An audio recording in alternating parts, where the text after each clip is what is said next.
February is Black History Month. All month, we're looking back at how African Americans have and continue to make an impact right here in St. Louis.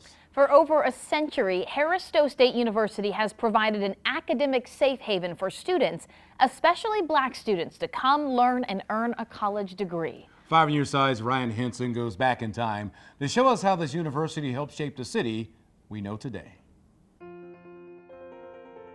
The year was 1857. St. Louis had just established its fire department.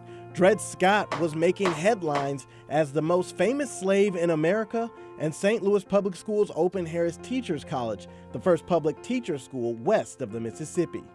When I was in high school, there was Harris Teachers College for whites, and then Stowe Teachers College for blacks. Stowe Teachers College opened its doors in 1890. Both schools would train teachers for the next 6 decades, until May of 1954, when Brown versus the Board of Education integrated schools across the nation. 3 years later, Lynn Beckwith Jr. enrolls as a freshman. I felt empowered and that I was helping to do away with the myth that black students could not compete with white students.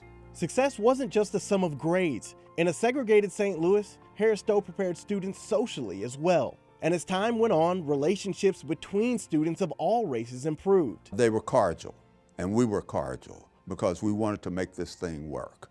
Even the university itself had equality hurdles to overcome. It took the university nearly 20 years after the merger to add Stowe back into the name, paying homage to the longtime Black Teachers College. African Americans back in the day, they went through so much to get a regular high school education, let alone a college education. Cheyenne Thomas is a freshman from Detroit. She ignored interest from other prestigious universities to attend Harris-Stowe. I needed to go out of state to, find out who I was and develop myself as a person. For over 160 years, students like Lynn Beckwith or Cheyenne Thomas have been coming through the doors to learn. It was an anchor in the African American community. Over a century and a half of adapting and improving academics to cater to students and the community's needs. Then, in 1993, the state allowed the school to expand its curriculum. And that experience at Harris Teachers College laid the groundwork for me in how to work in an integrated world. The secret? Not only was it a community, but it was a community of uplifting African American people. And that's what African American historically black colleges can do. They nurture. A combination of culture and academics that's been around for over 160 years, preparing African Americans and students from all backgrounds for the future.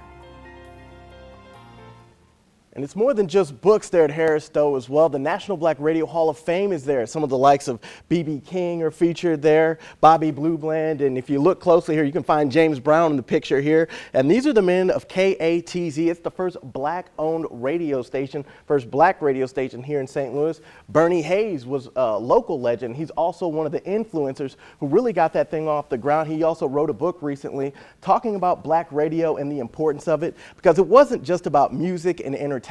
It was also, more importantly, about spreading news and information to the black community, especially when it was started during the civil rights era. So that wasn't a resource the black community had, and that radio station really was influential in just spreading out news and information that people needed to know. So it's very cool. Now, there's another part of Harris-Stowe State University that always gets me really excited. That's the sports history. Yeah, the Negro League, the St. Louis Stars played their games at Harris-Stowe. There's a plaque on the field there currently right now, and they even won the championship in 1928, Wow. 30 there, Wow. 1930 there as well. So a lot of history on that field, and they get to play on that every spring. And some of the stars, I mean, this name is just so cool. Cool Papa Bell played on the field, Yeah.